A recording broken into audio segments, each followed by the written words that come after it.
Hello my friends, this is Regular Slasher and thank you for watching my videos as usual. Yeah. In this year, actually, where we had a global crisis as we all know now, not now but earlier this year, it actually caught us off guard because it forces us to change the way we think about the world. I'm talking about the pandemic. For those of you who are not aware yet, that this is actually a global crisis, that many people got sick and actually passed on as a result of the things that causes it, like not washing hands, on and on and on.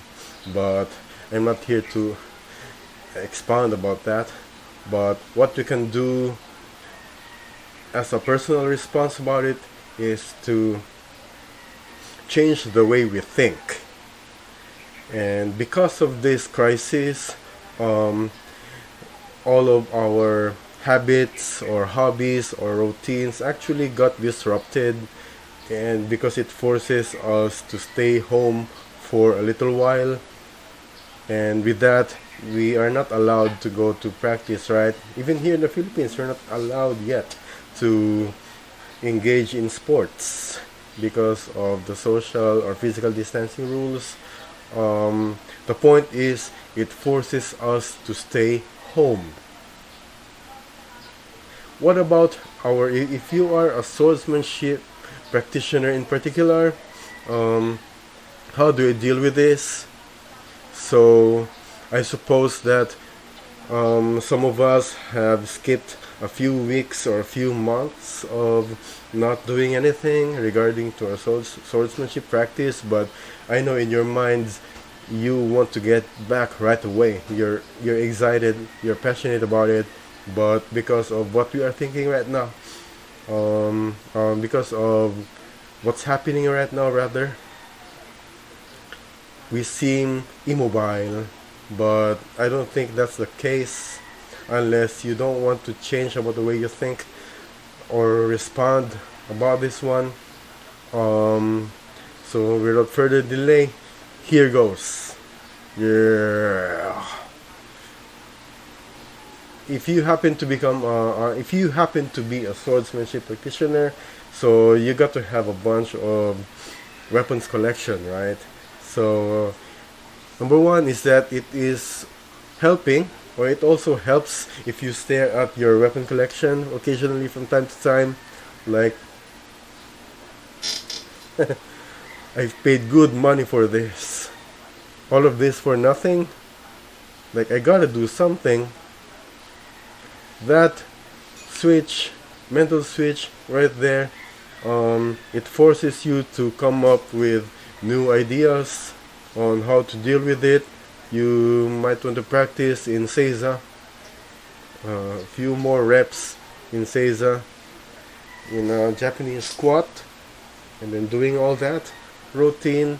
It could already change a new paradigm or a new approach in practicing, let's say, anywhere in the house.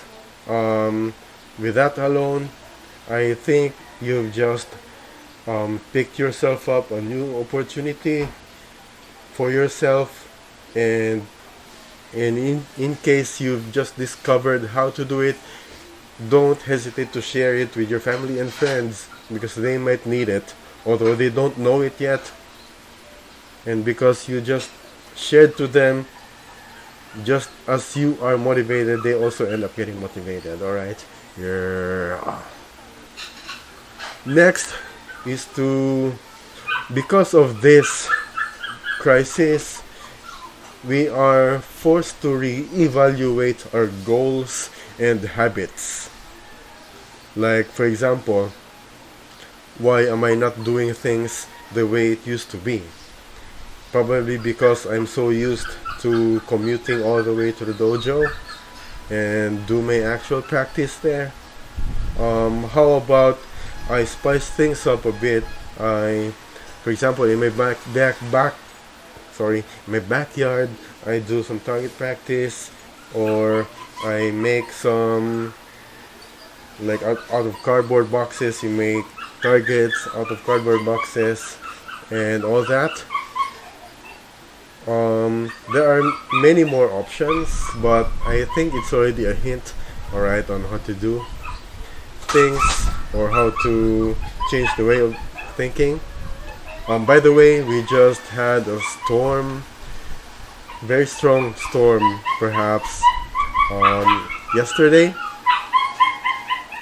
and today the sun was up, and if you can hear the dog calling out, it's okay, I'll deal with it later.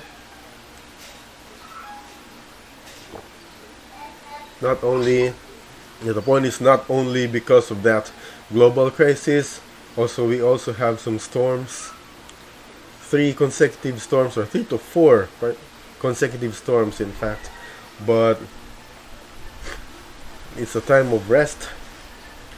During those times we have the opportunity to rest, an active kind of rest that never lets us go complacent or rest on laurels, whatever the case may be. What's that? And number 3, because we already learned to reevaluate our goals and habits. Reevaluation, by the way, is your habits, your weekly habits, what holds you back. You ask yourself, how do you change with that?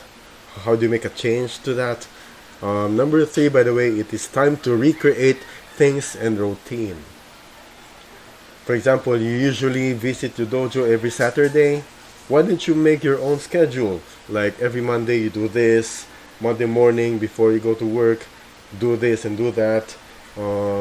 If it doesn't suit you after your shift, supposedly after you work from home, you go somewhere to another part of your house and then do your thing, man. Actually, there's nothing stopping you except yourself. Oftentimes I also say this to myself because, come on, the worst enemy that we can have is ourselves. So that's what I'm always thinking about. And just in case we got stuck, I go to number 1 actually, personally. So I stare at my weapon collection and do this mental exercise, like I paid good money for this and all of this for nothing and all of that. For a while it actually gets to pick my momentum up to the normal level as I expect. Another thing would be vlogging this, because if I am not at the other part of the house, I'm here running my mouth. It does rewards, it does practice for my throat and my brain also, because it never runs out of ideas, just like as yours. Beautiful minds out there, don't get your ideas stuck, or don't welcome the excuse of not being able to come up with some new ideas, because I believe that the human brain is so powerful that it supplies us endless kinds of ideas and information that all we need to do is to act on it. Yeah, that's it, my friends. And if you like what you just saw, don't forget to like, comment and subscribe to my channel if you haven't already. And especially if you click the notification bell, you'll be the very first person to know that I have uploaded another video for you that contains information that could help you in the future. Yeah. This is Regular Slasher signing off. Thank you. Much love. And どうもありがとうございました。Yeah. And cut.